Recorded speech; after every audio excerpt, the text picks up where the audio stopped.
and if you're a young person, I want you to listen to this or actually watch this and actually rewatch it many, many times. And I'm very, very confident that your hope will be absolutely restored. To help me do that, I have a very good friend and a well accomplished all-rounder, I would say. A very, very good friend. We went to the same university together.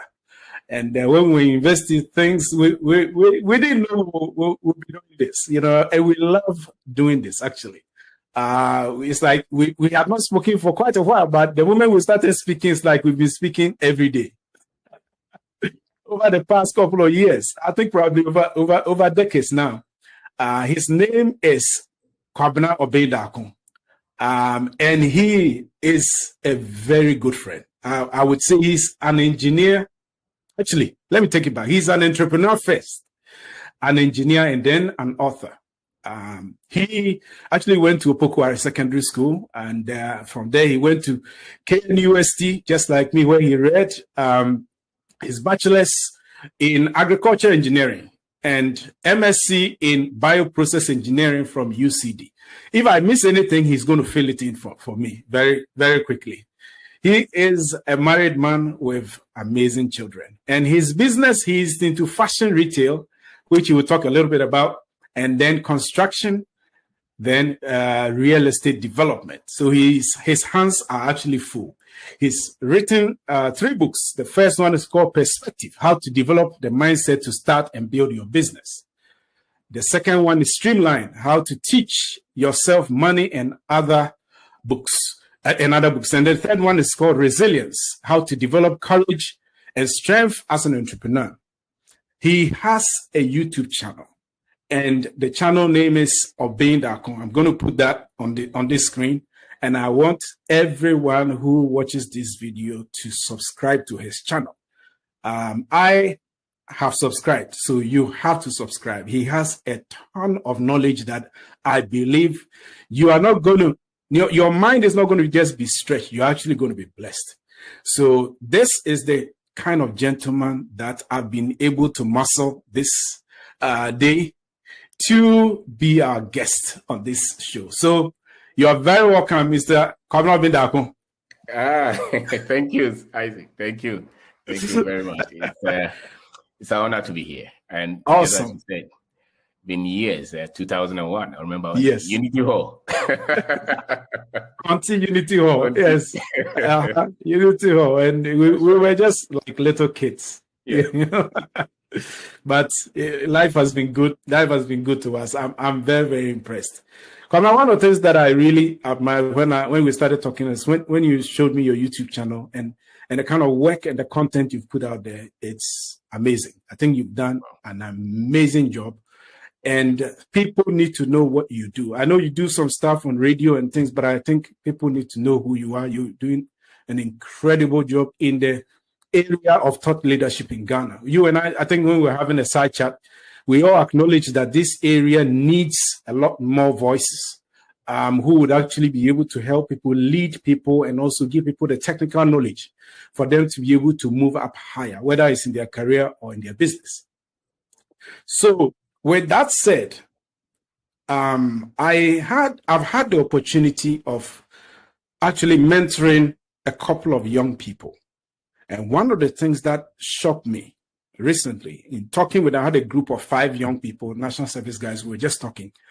And one of the things that came out that was very shocking to me is that they told me most of them and their friends seem to have lost hope in life. It's not like, oh, their life has ended or whatever, but it's something more inner that they don't see a way out. That I think that's the best way to put it. They just don't see a way out of their current predicament. And they don't seem to even trust state institutions that probably promises them to probably deliver jobs or deliver certain social protection systems and that kind of thing. They don't seem to believe anything. They seem to think that their destiny is kind of bottled up in the system, and it's like they are helpless. I don't know if you've had similar sentiments, around town in your endeavors. If you can share a little bit about that. I don't know if this kind of thing rings a bell to you. Yes. Yes. Once you start to talk to a lot of our young people, you see, there social media. One of the things, in as much as there are a lot of opportunities through the internet, through social media, especially in Ghana, we use a lot of the Facebook.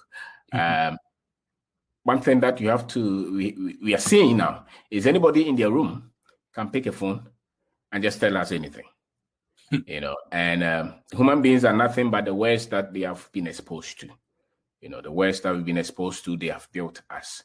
And there are three things, if you want me to break it down, or there are even more than three things that will shape us as Africans.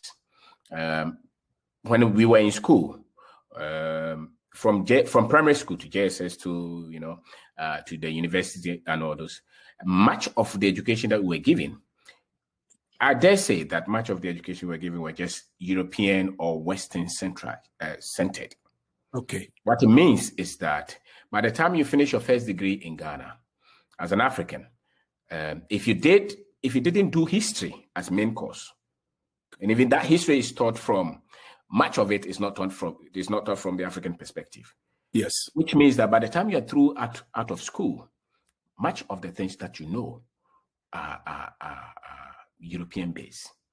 And I'm saying that because if you have the history wrong, your perspective of life will be wrong. Okay. And you'll be hopeless. And interesting. The African, the way you have to teach the African is entirely different from the way you have to teach the Asian or even the European white. Wow. Because why is that? Okay, the things that we meet, the challenges that we meet globally, right? When I go to China or I'm in England or in America, the things that we meet, the stigma on our history, they are different. Okay. And then we carry those things even on the mainland, which is the motherland, like Ghana or Nigeria. And for me, a lot of the hopelessness that is coming from the youth is coming from this. Okay. Because it's lack of identity. And the identity is built on the history, And if somebody teaches you history as subservient, as somebody who is not intelligent, somebody who has to be fed, somebody even the other day I was reading something on Facebook from a friend of mine from Opokwari School. He said that, who made the black man? So I responded and said, how can you ask this kind of questions? And the response from people was so negative. Okay. And they were just putting the African down. Okay. They say that they are very disorganized. The system is not working. We can't do anything. We have not created anything. Now, this perspective is not only from the Africans. It's all over the world. And so, if you are born as an African into such system, until you have a higher knowledge, you'll be hopeless. I like that. So, yes. Yeah, just to quickly interject, I don't want you to lose your train of thought at all. So, where does the impact of lack of opportunity or apparent lack of opportunity play in people's sense of hopelessness? Because that I get to see that, or I get to feel that a lot, that people's hopelessness sometimes is hinged on the fact that they don't see opportunity. So yes. What's your take on that? You say that you can only see what you've been exposed to, whether innerly or outwardly. Right. And if you've been told, if you've been told all your life that you're nothing, and then you have to look up to somebody for help, even if you have gold in your room, you will not value it. And so the graduates that you're talking to, the educated, the so-called graduates that we have, the content of the education that they had is where the problem is, in terms of the education they had about themselves and about the world and how the world is run. So I use myself as an example. Yes. Up until when I was doing the second degree, then I happened to listen to somebody who was teaching African history. That is the time I started to be proud as an African. Okay. Not the culture. Coming from Ghana, we are exposed to the culture, the kente, the adwa, the fufu, But that kind of knowledge, when it hits the European description of us, it drops down. Mm. That's why you can have a chief who puts something gold on his head, plated. And yet some European boy with Chaluati is asking him to come and help him to build toilet. He's culturally centered, but the knowledge to build, to develop himself is lacking. And that part of it is coming from the media. It's coming from the school we have had. And part of it is also coming from religion, like church. Okay. For instance, if I go to church now, Jesus is painted white. Or all the angels are white. Right. The demon is black. And Satan himself is painted black. Now, this is the narrative that was pushed on us. So the average African believes that everybody else is equipped, but them. And a lot of the youth have no idea of this sense of history. And that is where the hopelessness is coming from. And that's where they can see the opportunity. Because you cannot see opportunity if you are negative of yourself. If you don't believe in yourself, you can't find opportunities. So there must be this self-realization of who you are as a person. That's right. Before opportunities can express themselves to you. Is that what you say? That's right. Okay. Before the moment you see who you are, your gift, your blessings, your intelligence, what you can do, everything else you can see. If they train you to find gold, wherever you move, you will see gold. Wow. I think one of the things that, as you're talking, it just hit me that I remember my very first professional job that I did. That was several years ago, back in the UK. And when I got this, I really struggled to get that job. I probably sent out more than 500 applications before I finally got some kind of temporary work or something that was temporary. And one of the things that I noticed quickly was that the European at that time, and probably now too, had a certain kind of cookie box they had put an African in. Okay. So they expect an African to be a lazy, especially if you're a man, right? You are lazy, you are womanizer, right? And then you are irresponsible. So those were the things I got to know very, very quickly. That this is the kind of box that I've been placed in. So I sat back and reverse engineered it. Now look, I'm going to be the opposite of everything the white man expects of me. That's right. So I'm always one of the first people to get to the office, and one of the last to leave. Okay. I'm always one of the people to take the shortest lunch breaks. I literally 90% of the time I ate at my desk working. I always took it upon myself that I will outwork myself. I didn't even look at pay. Pay was nothing to me. They were paying me a pittance, but that was the least of my concerns. Not that I was self-sufficient at that time. I was struggling because at that time my wife was there. We had a child and that kind of thing. We were just meager. I think I was probably the least paid person in that company, but it really didn't bother me. I just was looking for opportunity to enhance myself. And then when I finish doing my work, I'll go to my other colleagues, white guys, and say, hey, look, I'm done with mine. Can I help you do anything? Can I help you with any of your projects? And very soon they started dumping things on me. And then within about 6 months to a year, I was top notch in that organization. So that really, really helped because I had that mindset. I'd fed my mind with all these John Maxwell tapes and Brian Tracy and all those kind of things. So, that's what you're saying is really, really true. Because when I saw myself different, they are pigeonholing me into their prejudices wouldn't hold. That's right. So what you're saying is absolutely spot on. Absolutely spot on. So Kwabena, just to take it a step forward, if I'm a new graduate today, and I'm coming out, and I don't really know what life has to offer me. I don't even know where to start, where to end. Where would as an entrepreneur who hires people and who has done business, through and through, what would be your advice to me? The first few steps that I need to take so that at least I can begin to have some confidence in myself and in my future. All right. So you have come out of school I would take you back to school when you were in first year. Okay. I would say that 50% of your time spend it in class and in the lab. 50% read books that will develop you for life. Interesting. That is what I would say to you. You know, perform, get the grace, the best of grace.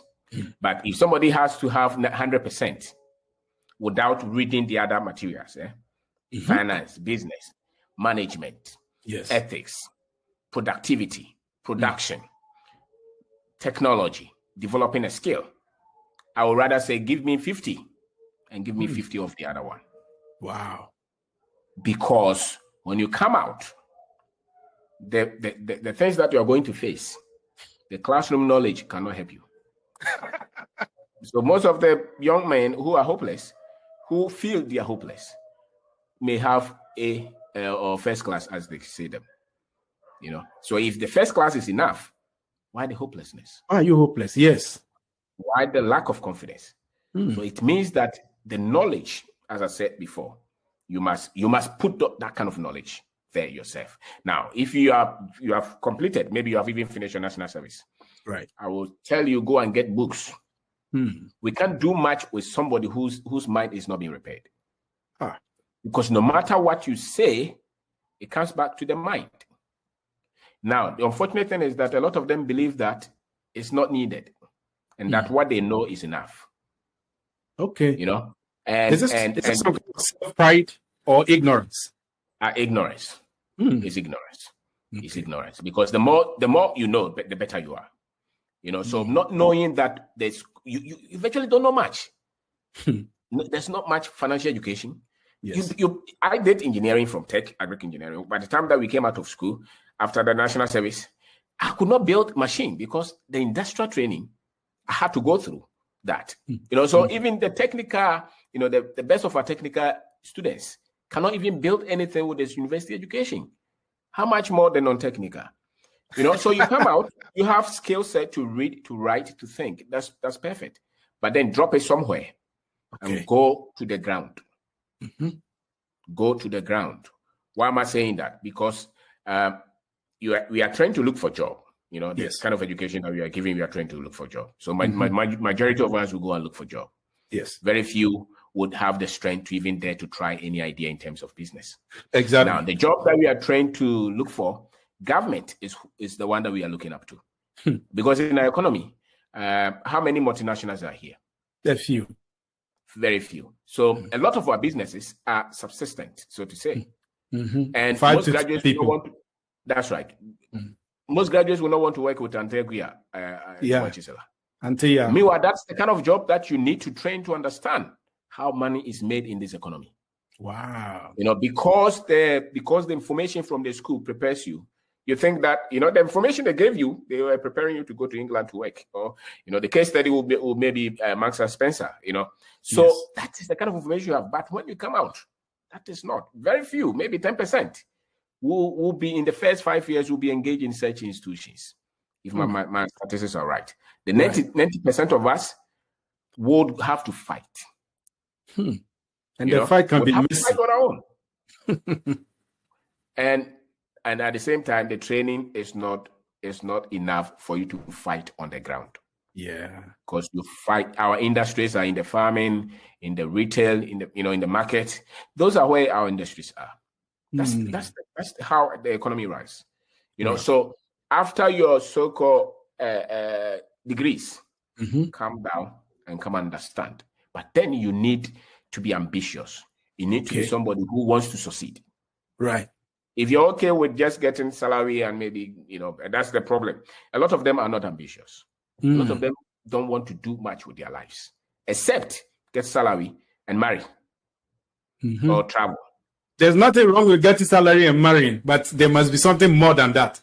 Okay, I would say there's something wrong when you're 20 years. You have to be ambitious. Africa needs you to think. Africa needs you to think beyond yourself. Interesting. So if you just want to marry, this training may not, and that's why they give up so quickly, because the dream is just about themselves. The dream is so small. Yes, it's just about you. If the dream is so small, yes, I want a car. I want salary. I want to marry. It's about me. But if I say that I see a critical need in our community, I need to meet. And I want to solve it. It's no more about me. You know, it's no more about me. So even when I'm hungry, I will not feel the hunger. That is true. Because the dream is not about me. That is true. That is true. Just to piggyback on that, I think one of my mentors that I follow a lot is this gentleman called Grant Cardone. He's an American guy. And he made this point that, Kablan, you just made, that whenever the dream is small in your life, frustration is easily visible. Okay. So to get rid of frustration in life, he calls it 10x. 10x or 100x your dream. Okay. Right. So if your dream is, let's say, I will take care of my wife and my 2 children. Now find a way to expand your dream exponentially. So now I want to take care of, let's say, 500 people in my village. I want to put up a school in my village, or a clinic, or a library. Immediately, you have taken yourself out of that equation. Fantastic. See? And so now food is not a problem. It's not a problem. You don't even see it. You have not eaten. Because the vision Mandela wanted his people to be free. So prison was not a problem for him. Yeah. Kwame Nkrumah wanted freedom. So going to jail was not a problem. Why? Because he was looking beyond. Once you have a higher vision, any distraction today does not get your attention. Exactly. Because you want to hit. Any pain, you can endure it because you want that freedom. And so one of the things that will make them, because they can dream beyond the comfort. You know, so that's the main thing, the comfort. You want comfort, you sacrifice. And you sacrifice your life in frustration because you want comfort. Yeah. You know, if freedom is your pursuit, you can enjoy anything. You become selfless because then you want freedom for everybody else. And so I'm saying that the content is weak. They don't read. They don't search. You know, the few of us who will read will be just there. You know, when we were on campus, I was playing for CCF. Yes. Yeah. You know, preachers. Campus Christian family. Yes. You know, and we were serious Christians. That was there, you know, that was and you come out, it's the same. A lot of us are also hooked up on, you know, we want to go to church, go to heaven. And the other day I was saying that Africans are the only people who are trying to go to heaven. You know, COVID, we are saying that Jesus is coming now. When others are trying to go to the moon. To the moon. And the two of them succeeded. Yeah. So why would you tell somebody to develop their country if they have to go to heaven now? It's true. There's no need. Because, I mean, everything is going to be destroyed. So our understanding of religion and Christianity has also created frustration for the youth. Wow. All right. Wow. So that your ability to think for yourself it's been taken away. Minimal. Because you are trained not to question anything. Yes, that is a very good point. You know, you are trained not to think, or you are trained not to voice out. I remember a couple of years back, I had I have a friend, a Caucasian man, and he used to be one of the executives of the company that I work for in Dallas, Texas. So we visited his house, and when I saw, he had 3 children, 2 boys and 1 girl. When I saw the level of not just smartness, you know, everybody is smart, the level of the ability for this child to express themselves. She was, I think at that time she was 9 years. 9 years, she knew exactly what she was going to be doing. She wanted to go and do something about criminology. And there was an aspect of criminology that she liked, forensic criminology, at the age of 9. Wow. And the way she was and her mom was sitting on the right side, her dad on the left, her 2 brothers were doing their own thing. We were sitting there as people she's never met from Adam. And this girl, her level of confidence and her ability to reason was just fascinating to watch.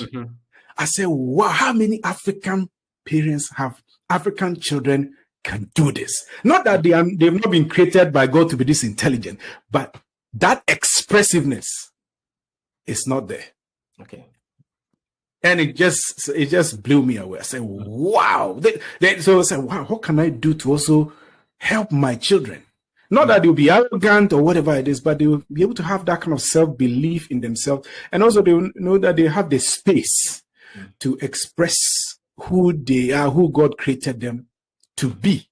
And to me, that was very beautiful to watch. Wow. Mm-hmm. Wow. Yes. Yeah. So you see, when you are living in a culture where you are told to come to church every day, okay, and you are told to read Bible and morning devotions. Now, you can read them. It's okay. We go to church. But if you want to develop the country, it takes another form of information, another form of skill set. I mean, if you are building a mining company, you're not going to pray to build a mining company. you need to go and work and get the skill set needed to build a mining company. So you want to build your life. Do you have the skill set? Yeah, I think the best of both is, we are not discounting the fact that people should go to church, because you and I will go to church, right? Yeah. What I think we are saying is that if you can marry the two together in a very balanced way, because even Scripture says that faith without works is dead. So you get the faith, through prayer, through study of the word or the Bible, and then that should become even the motivator as to why you even have to sharpen your skill. Yeah. Because when the axe is dull, it cannot fall a tree effectively. I think in Ecclesiastes or so, that you have to sharpen the axe. You sharpen the axe. I think Stephen Covey says something in his book, 7 Habits of Highly Effective People. I think chapter 7. It says, sharpen the saw. Basically, say after all that you've done, sharpen your skill set, sharpen your ability. So if you're a prayerful person, you're a believer, you're this, and then you combine the fact that you have exceptional leadership and technical skills, then you are really miles ahead. But you see, you are a professional. You have worked before. Yeah. So you have something to compare with. If I just came out of school, I'm just praying. No, that doesn't work. No, that's it. That doesn't work. Okay. That doesn't work. The hopelessness we are trying to address. We are saying that if you don't apply your life to something bigger, and it's just there, then, because after all, if that what you've been doing for the last 20 years, just go to church and come and pray. If it's working, you will not be hopeless. So the fact that you're at that point means that there's something that you don't know. Yeah.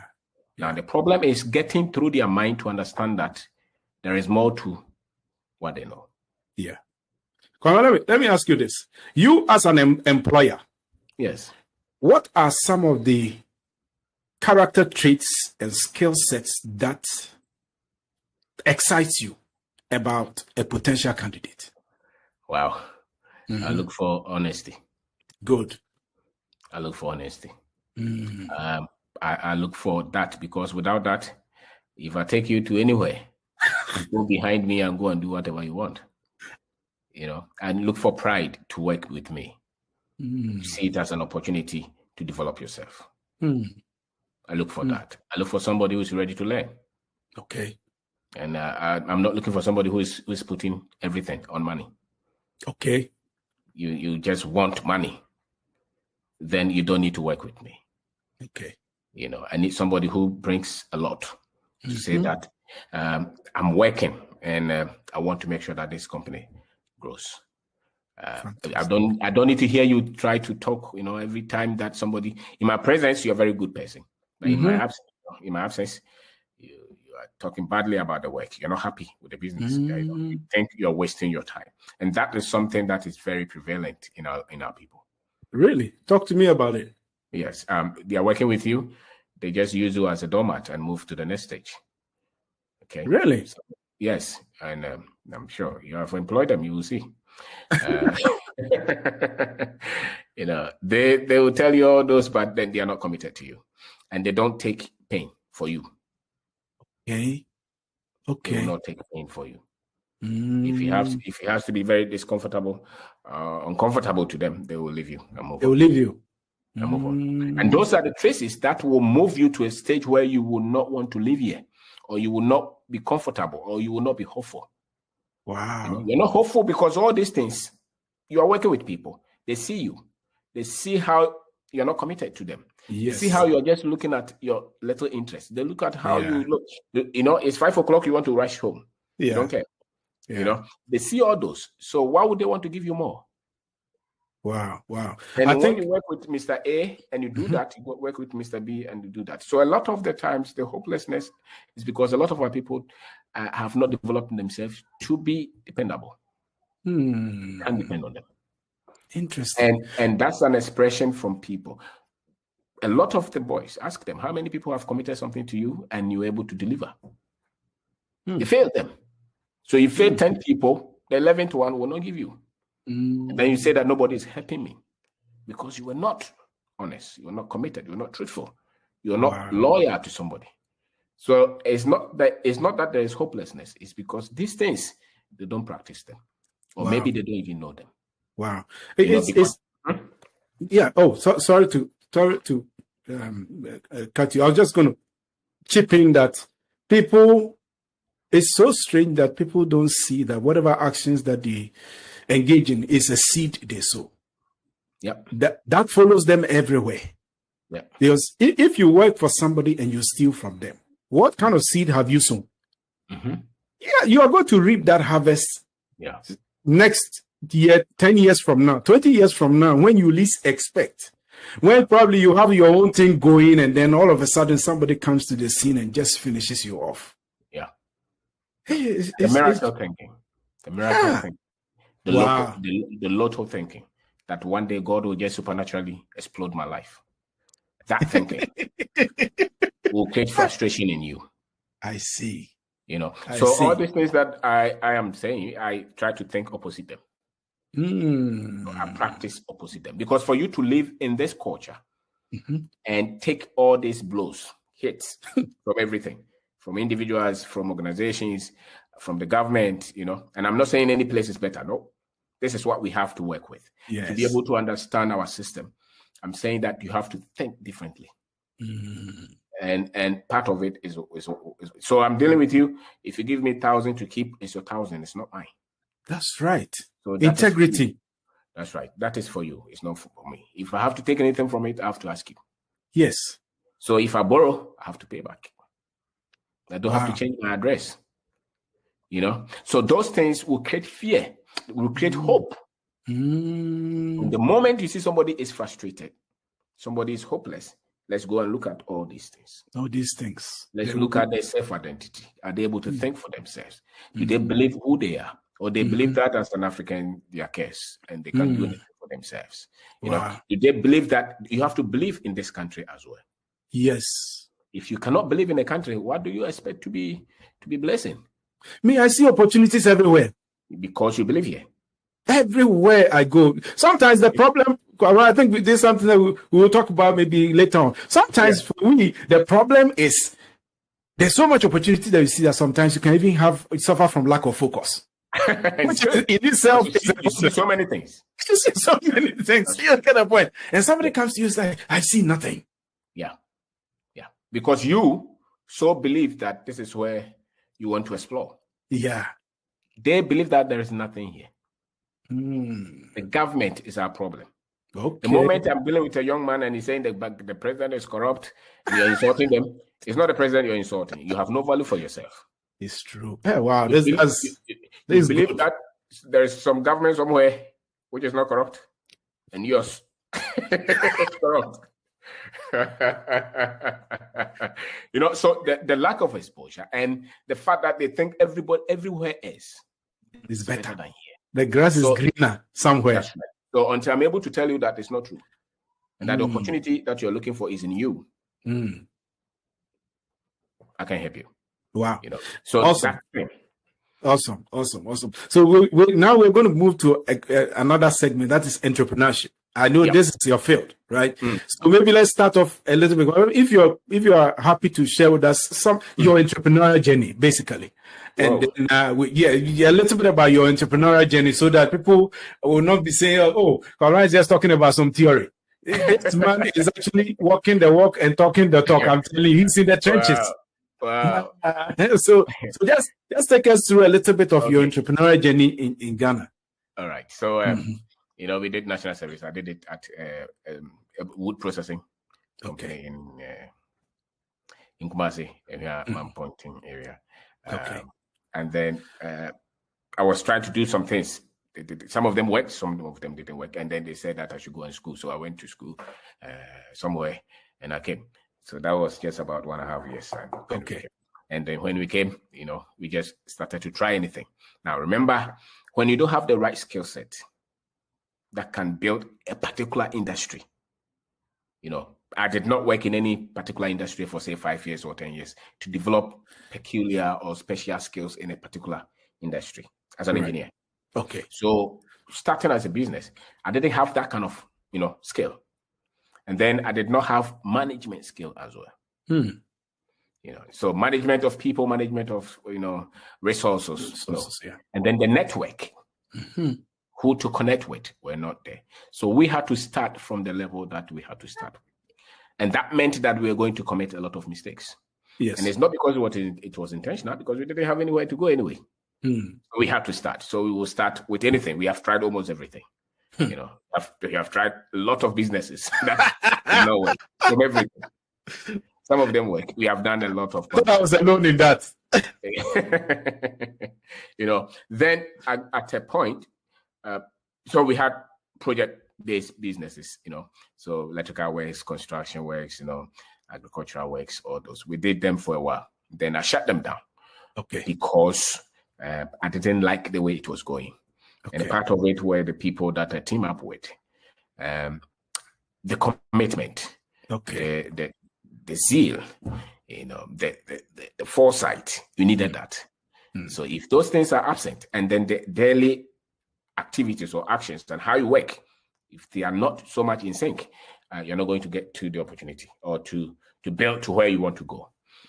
So currently we have retail shops with my wife. Okay. So those are the original organic concept that we develop. Okay. And we have multiple locations in the malls. Okay. I think you are in Accra, right? Yes. And a lot of the other places. The other places. Okay. Yes, we manufacture some, or we produce some of the things that we use. We sell in the shops ourselves. Okay. Now we have a property development company, which we build houses, we build apartments. Some of them we rent as well. Okay. So that's so from the journey of all the errors and all those. This is where we are now. So construction, real estate development, and retail fashion. So we produce and we sell as well. So these are some of the things that we do, and it's you can go through any group of people. People will come and promise all kind of things, all kind of failures, and that's why people give up. And I say that because you are developing the eye to see. Until you get to a stage where your eyes can see, you're going to fall, and it's okay to fall, right? Because you get back up. I don't think that it will take you 1 year to succeed that quickly, based on the background that I was coming from. And I dare say that most of the people you are talking to come from that.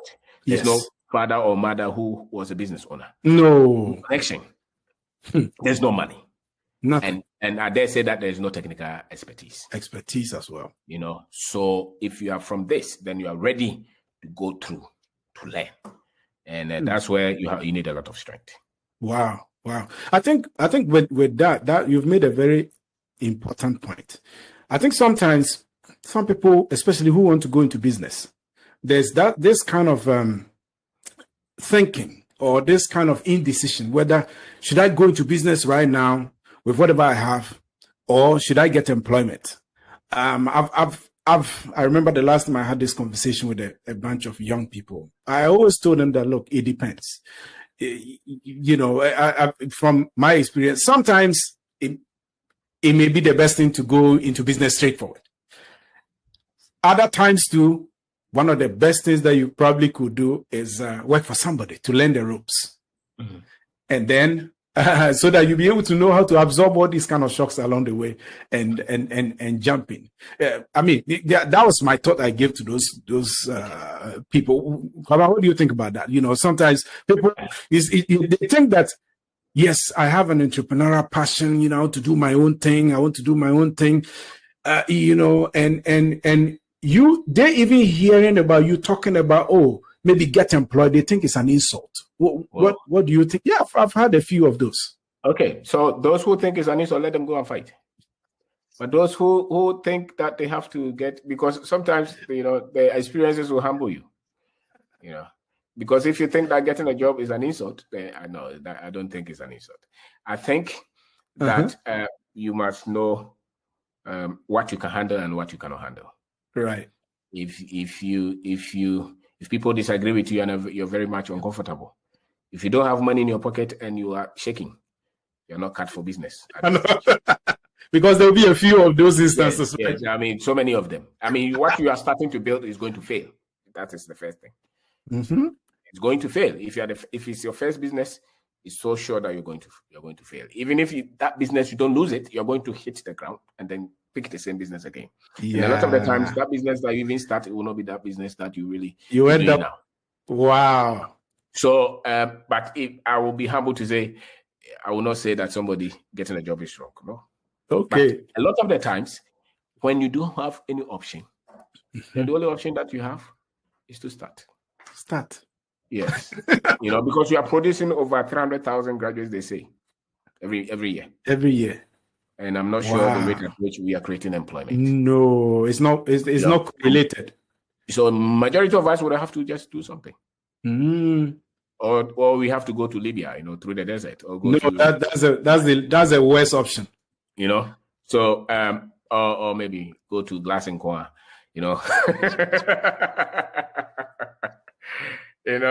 and if they refuse you visa, then what do you do? So maybe you start a church, or join MPP and DC. Politician. Okay, I think that now after the mainstream was there, now we are getting into a slippery slope right now. So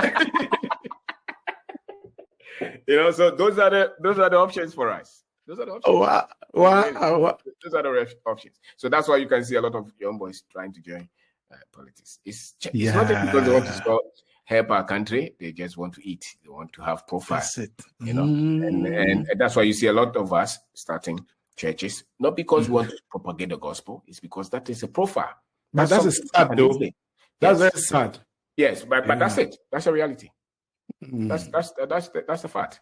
But then, if a lot of us had the skill, we'd probably be building manufacturing plants, factories, retail centers. We'll be able to build maybe software companies, things like that. So much of it is the exposure. Okay. And the processes that are needed in such journeys and being exposed to these. Okay. So that brings me to probably my last but one kind of question line. So if I was starting out in business today in Ghana, what advice would you give me? I would say that you have to understand the culture. Okay. Ghana is not America. Ghana is not Dubai. Ghana is not New Zealand. Ghana is not England. Ghana is Ghana.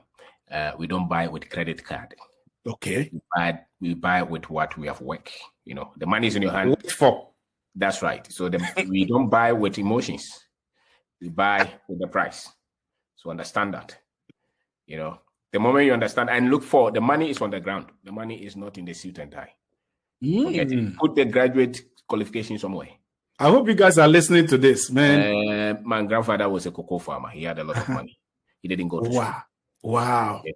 And a lot of our grandparents had cocoa farms. If they wanted to build a house, they would rather go to Sefi, go and farm for years. They come with money and they build at Bantama, They built a village. Now, those guys didn't go to school. They built houses. They took care of their wives, their children. Now, their children went to school, became professors, and they needed bank loan to build a house. So understand how wealth is created. And the wealth, the infrastructure, our finance, the economy, the foundation of our economy is not so much built on credit. No. It's built on wealth creation. And we have to understand how wealth is created in our economy. And it's still not far from what my grandparents understood.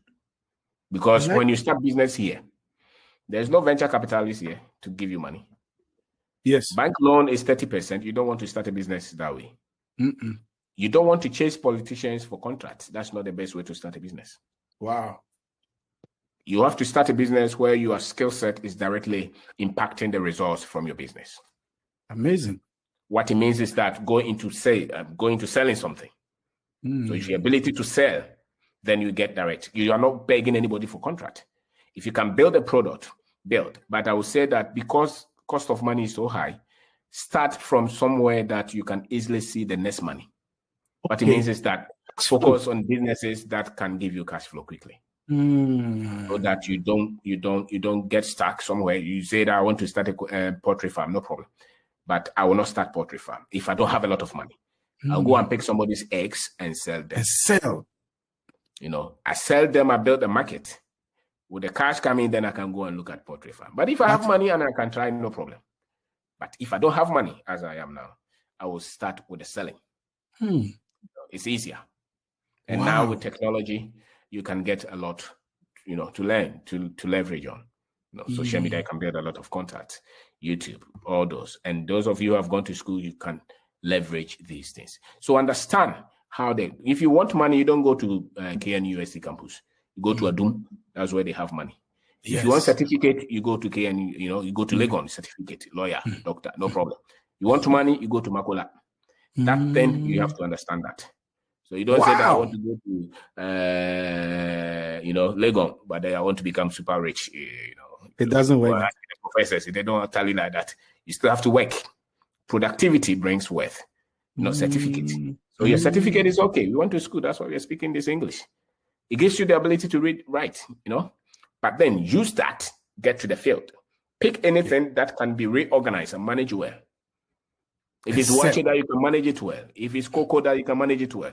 If it's orange, that you can manage it well. Repackage it and sell it in a better way that people will be more attracted to.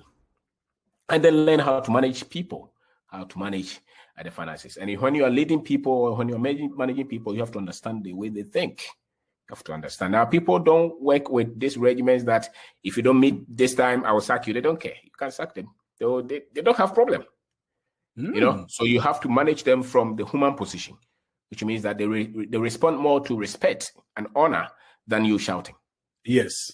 And part of the reason is that in economies that are very rigid, time, clock, those things, they were using slaves. So that moved to these current management structures.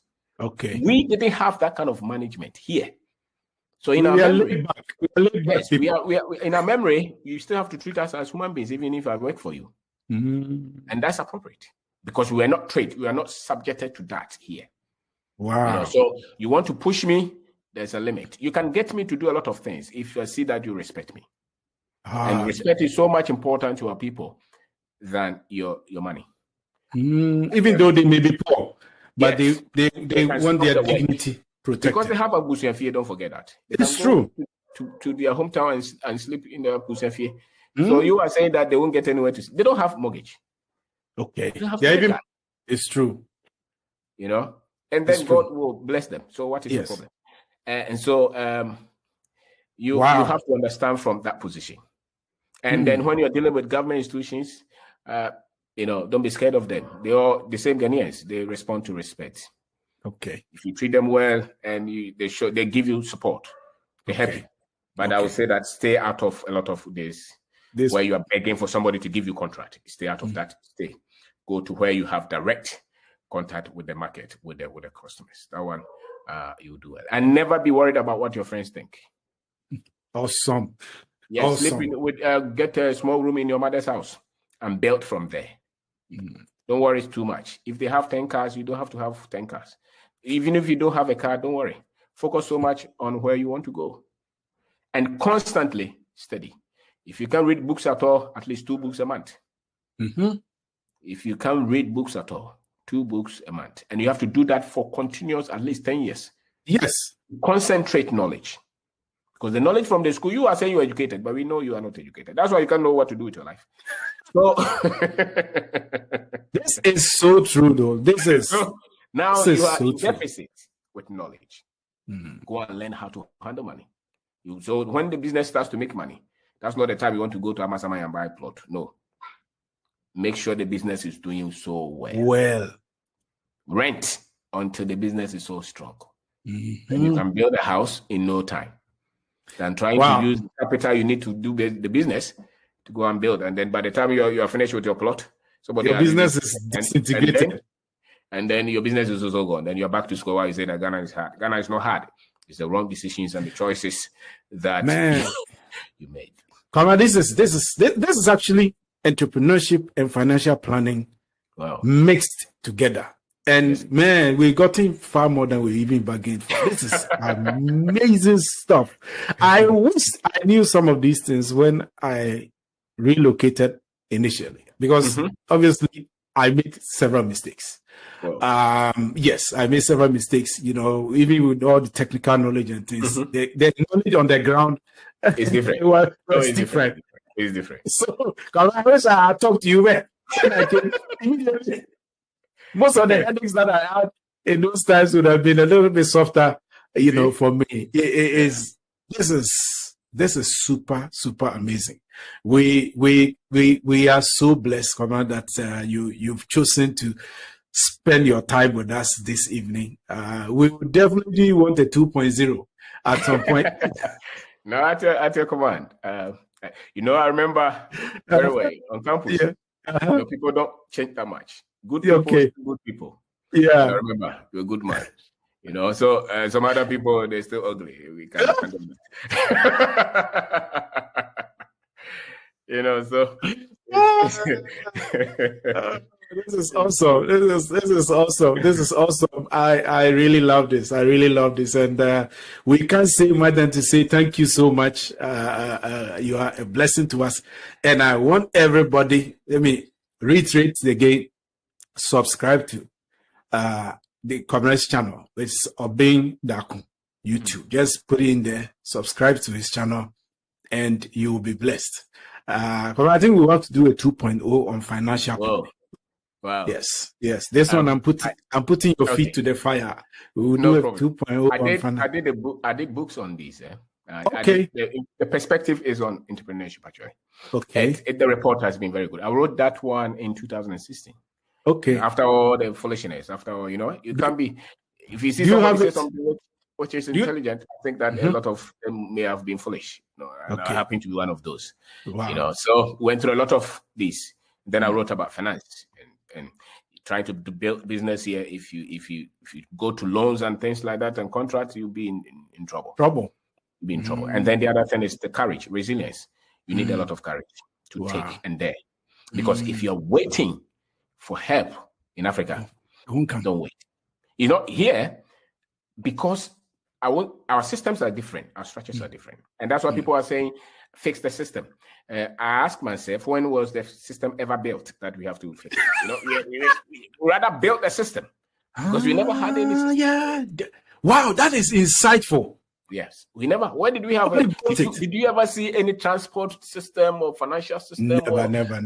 No, Nkrumah tried, but So now build. Let's build. Africans forget this because of the history that we build the country, not fix the country. That's right. Build. Let's build. Let's build everything because really that's what we are doing. If Ghana goes to loan from IMF, look at the rate they give Africa. If Ireland or Greece go for loan, look at the rate.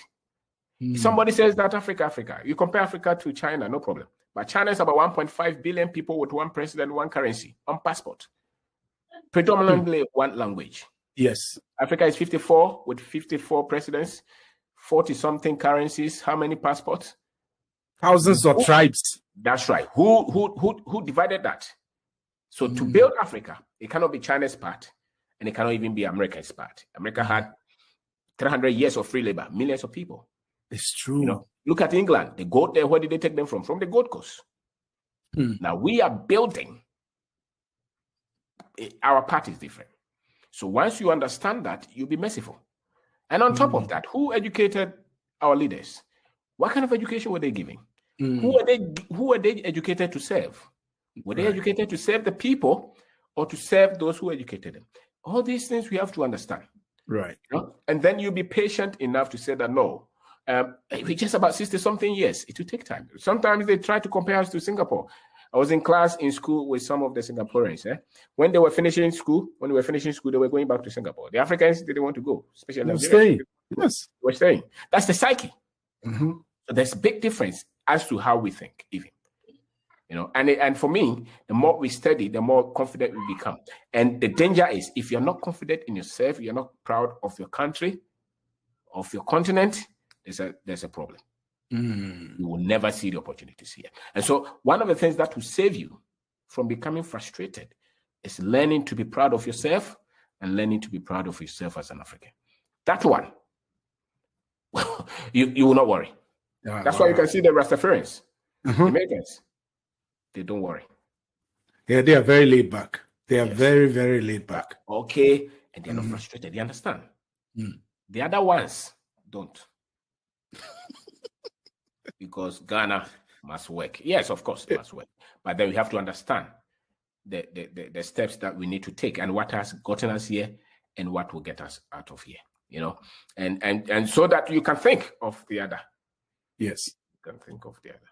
Wow. Amazing. Baba, thank you. God bless you. Amen. And we will definitely circle back and do another one. And I keep saying, subscribe to his channel. He's a treasure trove of knowledge. Treasure trove. And Ghana must be proud to have you as a citizen. I can tell you that for a fact. Yeah. Thank you. So that's about it. Let's do another episode, or if you've seen any of my previous videos, you can also enjoy yourself and with it. And I think you will be enlightened, you will be blessed, you'll be lifted up. All right. Thank you so much for your time.